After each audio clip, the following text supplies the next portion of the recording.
I think there's still a lot to be done on educating the P2P investors. A lot of them are, very smart individuals who know what they're doing, but there's still a lot of people out there who are looking only at the interest rate and thinking that that's their margin, and that's not the right way to look at it. If someone is paying you 15% or 20%, that's a risk. You need to risk adjust that return, which means that if you're investing in 10 different loans,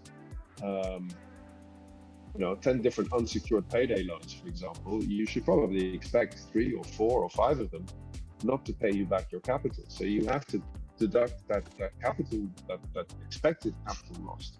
Welcome back to Under P2P Talk. Today I'll be talking to the CEO of Ibancar, Melis, and in today's discussion you will find out whether it's a good fit for you to invest in secured car loans from Spain. So welcome to the interview, Alex. Thank you. Good morning. Glad to be here. Good morning. So let's get started right away. Can you give us a short introduction of your company and what type of loans you are offering? Yes, okay. So Ibancar is a Spanish company. We are based close to Malaga. We've been operating for, with this product, we tried a few things which weren't so successful, but with this successful product now 5 years already, what we do is we offer online loans, which are very easy to transact. You basically go to our website, you fill in a form with a little bit of information about you and a car, which we use as collateral. We can offer you up to 6,000 euros in a normal amortizing loan structure, which will take up to 36 months. And we've managed to develop a product which is collateralized insofar as if you don't have a car, we don't lend to you. So the car is collateral. We've managed to digitalize this and make it 100% remote so that there's no paperwork, no visit to the car. We don't install GPS tracking. So there's basically no bricks and mortar behind the product. It's as easy or even easier than a payday loan, an online payday loan. What is your typical borrower like? Who borrows money in exchange for car as a collateral? Well, I can tell you, it's not exactly what we expected it to be. When we started out, we thought that this was a product for what we call subprime, high risk, people who don't have access to conventional credit. But it turns out that we have a whole range, a very wide range of borrowers. We obviously have people with low incomes, but we have prime borrowers as well, because we still find that it's very hard for people to get 5,000 or 6,000 euros same day online at acceptable, reasonable, competitive terms. So I would have told you, a couple of years ago, this is a subprime product for very low income employees, but actually it's more and more tapping into what is traditionally a quick loan, a payday loan. Someone who has an urgent need, doesn't trust the bank, or doesn't believe the bank will help them, or believes it will take too long elsewhere, and they end up finding us. I mean, we're still a small business, so we're not the first place the first people you find when you search online. But so we have, where people on incomes of 800 euros all the way up to 5,000, 6,000 euros. Everyone obviously that we lend to is employed or has an income in some way. But they're subprime all the way through to prime. A little bit more women than men, which tends to be a good thing from a credit perspective for some reason. Historically, women tend to default a bit less. The average loan is 3,300 euros. The average car value is just over 5,000 euros. Average car age is around 7 years. And everything, it's increasingly automated. And we're still working to make things even faster. So now we issue loans in 4 hours, but we still aspire to make it better than that. That's quite an interesting product actually from a P2P investor's perspective. We are aware of the benefits of payday loans, like quick payouts, not so many details when you fill up the application, and you kind of, like, most of the loans are unsecured, right? So you kind of use the same benefits, but you take car as a collateral, which increases the safety of the investments, right? Yeah. So obviously the collateral aspect changes a lot, because when you take a payday loan, the reason we have to think of why payday loans tend to be small amounts. They're 300 euros, 400 euros, 500. They're small amounts because there's a very high default rate. So the lender, he doesn't want to throw around thousands. He prefers to throw around hundreds, because that a high percentage is going to be written off and taken, as a deduction to revenue. That doesn't happen with collateral, because people are worried about decollateralizing their car, so they want to pay us. The psychology is reversed. With a payday loan, it's like, hey, you try and get your money back. But with a collateralized loan, it's, hey, make sure I don't lose my collateral. Yeah. So that allows us to lend larger amounts. So instead of the 300, 5,500, we're in the 3,000, 5,000 range. So it makes a big difference. And the loan term is obviously also much longer in your case than, let's say, unsecured payday loans, right?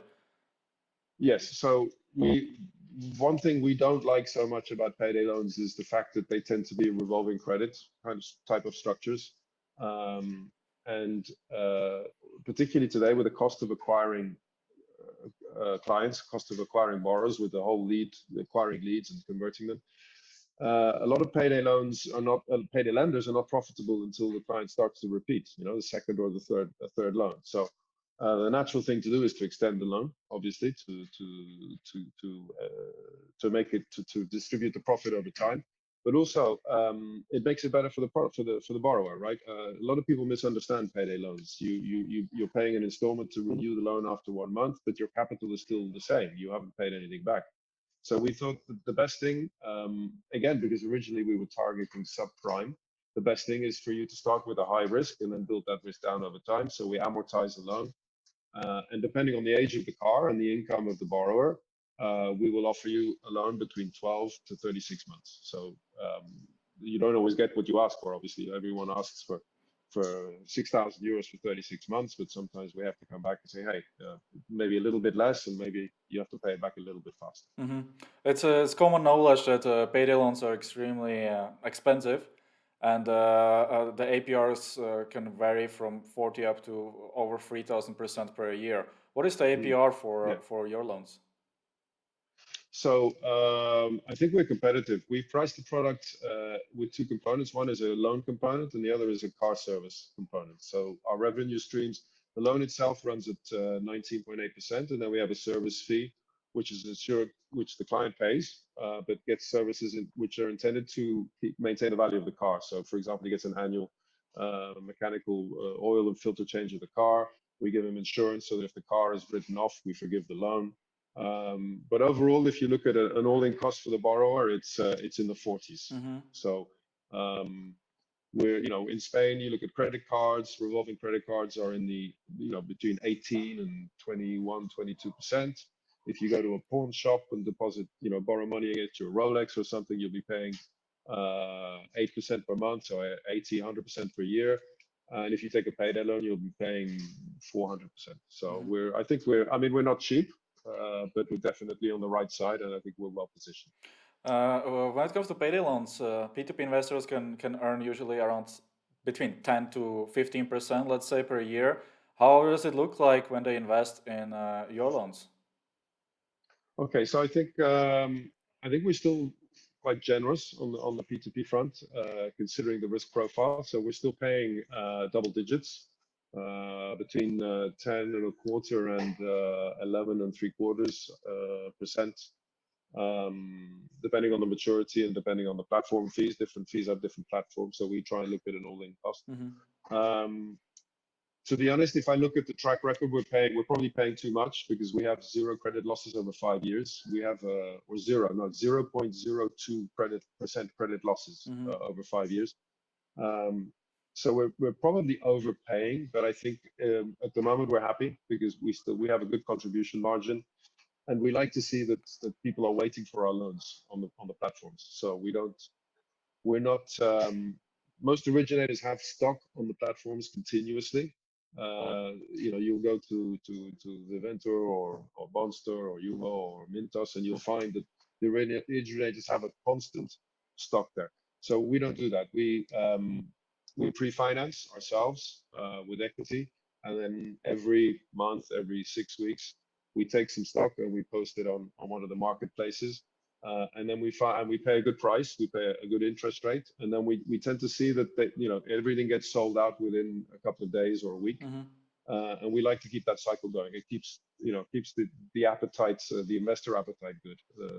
It's a strategy that works for us at the moment. I mean, it's quite interesting since like it could be quite an interesting diversification strategy, since even like unsecured payday loans, if they yield the same or a bit just like maybe 1% or more higher returns than secured car loans, it makes a big difference in terms of the risk, right?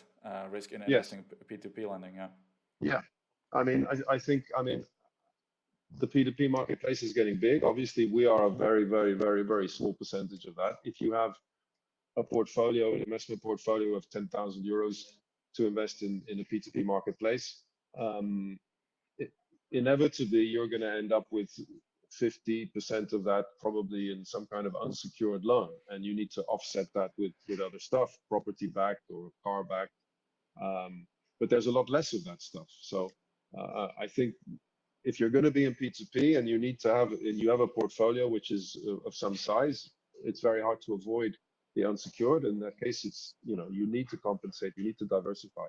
Definitely. I mean, yeah, go ahead. I mean, even the diversification settings within a lot of P2P marketplaces, they are not as ideal for the retail investors. So, as you mentioned, in many cases, like there's like 70, 80, maybe even 90% of unsecured payday loans, right, in which the investors invest. Yeah, I think well, I think there's still a lot to be done on educating the P2P investors. A lot of them are very smart individuals who know what they're doing, but there's still a lot of people out there who are looking only at the interest rate and thinking that that's their margin, and that's not the right way to look at it. If someone is paying you 15% or 20%, that's a risk. You need to risk adjust that return, which means that if you're investing in 10 different loans, 10 different unsecured payday loans, for example, you should probably expect 3 or 4 or 5 of them not to pay you back your capital. So you have to deduct that capital, that expected capital lost from your returns, and you need to look at your risk-adjusted return. So you're not really going to get 20%. You're going to lose some capital. Maybe you're going to lose 30%. Payday loans, it depends on the originators. There are some really good ones and there are some less good ones.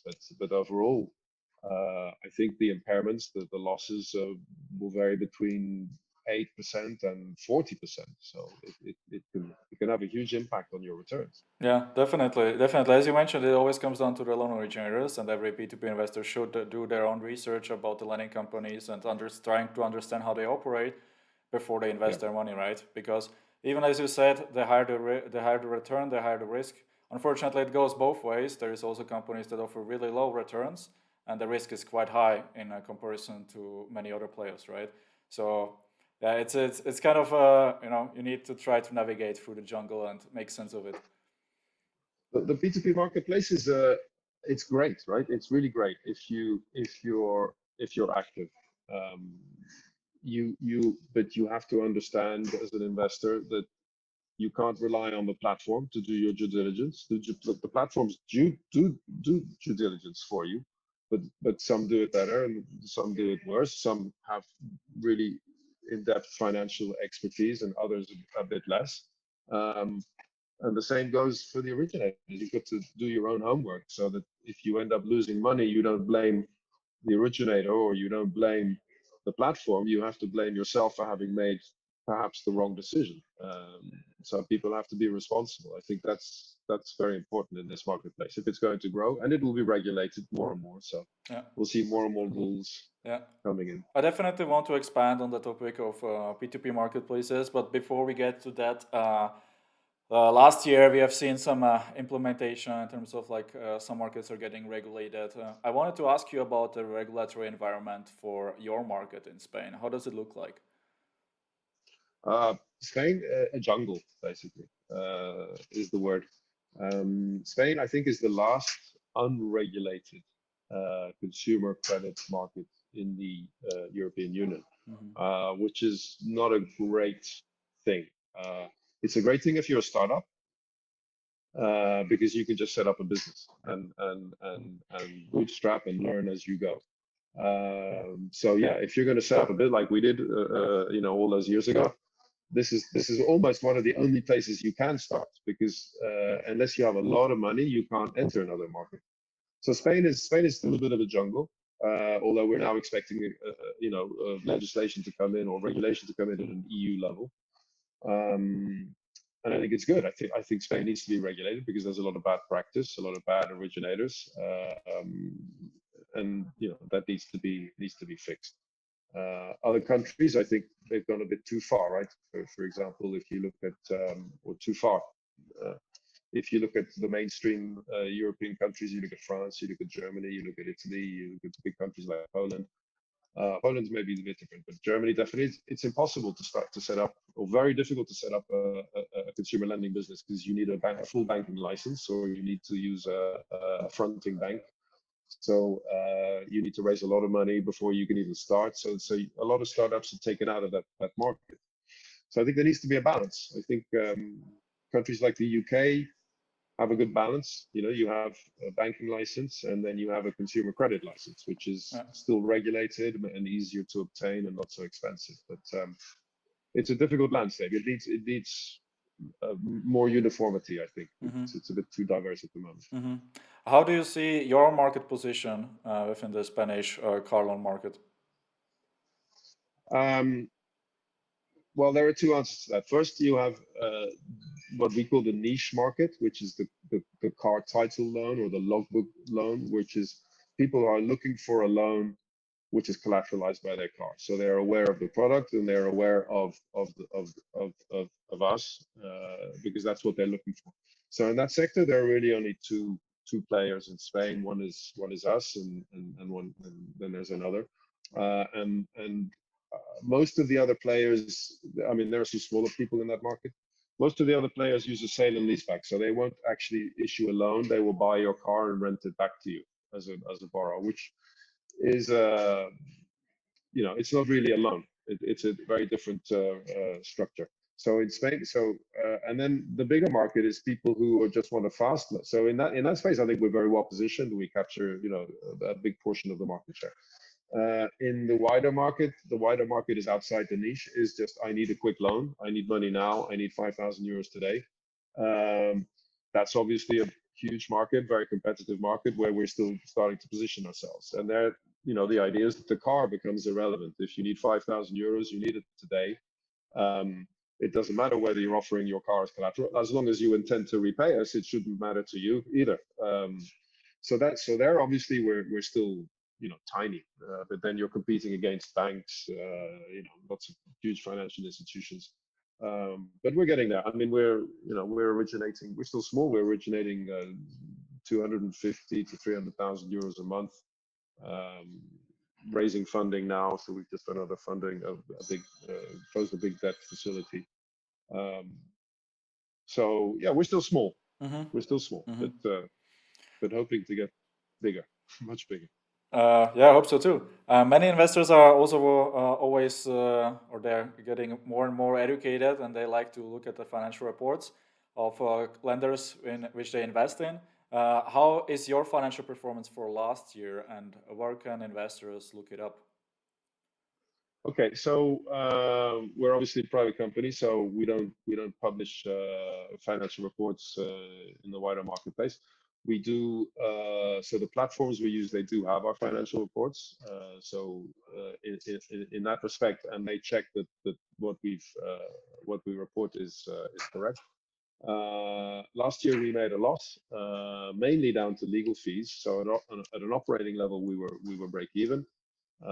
We made a loss because we did an equity raise. So we did our first investor round, we did an angel round, we did a Series A round, which inevitably ends up being expensive on legal fees and restructuring fees. We made a loss last year. This year we're again, I think we're back at break even again.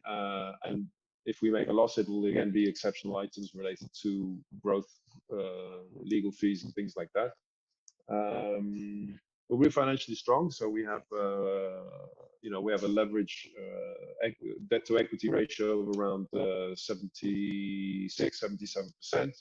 We're well funded on the equity side because we just raised money from a venture capital fund and from a round of angels, and we're expanding. So we're audited now also. So the other thing that comes when you raise money from professional investors is one of the first things they say is, hey, as of tomorrow, you're going to have auditors on your books. So we are now audited by BDO since December or November. So that adds comfort to investors also. Mm-hmm. When it comes to P2P lending or lending in general, how much of the funds do you use from P2P investors versus from your own balance sheet? About 75 to 77% of our balance sheet is of our assets are debt funded. The rest is equity funded, which is our own money. And that's a percentage we want to maintain. Obviously, if we use too much equity, we can't grow, and if we use too much debt, then we take too much risk. So the general accepted consensus for this type of business is that we should be leveraging between 75 and 85%. We're going to stick to close to, but under 80%. Mm-hmm, mm-hmm. I know that Ibancar has raised funds from a variety of platforms, marketplaces in the past, and now you have only specialized on listing loans on IUVO. Can you comment about your experience with the other free marketplaces, Grupeer, Viventor, and Bondster? Yeah, I mean, we started on Viventor. Viventor was our first experience of P2P marketplaces, went very well. A good, they looked like they were good people. They knew what they were doing. They did their due diligence. We launched, everything was working very well. And then the demand dropped. I don't know if that was because people didn't like our loans anymore, or because Viventor was losing investors, or because there were some problems on the platform. I'm, prefer not to comment. I think you guys probably know more about that than I do. But we wanted to diversify, or we needed to diversify. We needed to raise more money. So then we switched. We started using Grupeer as well as Viventor. That didn't go so well. Again, there are a lot of stories about what went wrong at Grupeer. I have my own opinion on that, but they are now trying to recover money for the investors. A lot of money has not come back. We still owe Grupeer investors around a small number, I think 160,000 or 165,000 euros. Mm-hmm. Which we've segregated, so that money is here on account, because we're not entirely confident that the structure they have in place now is going to ensure it gets back to the investors. So we're obviously, nobody's funding on Grupeer, but we're holding the money until we have a clear path to return it.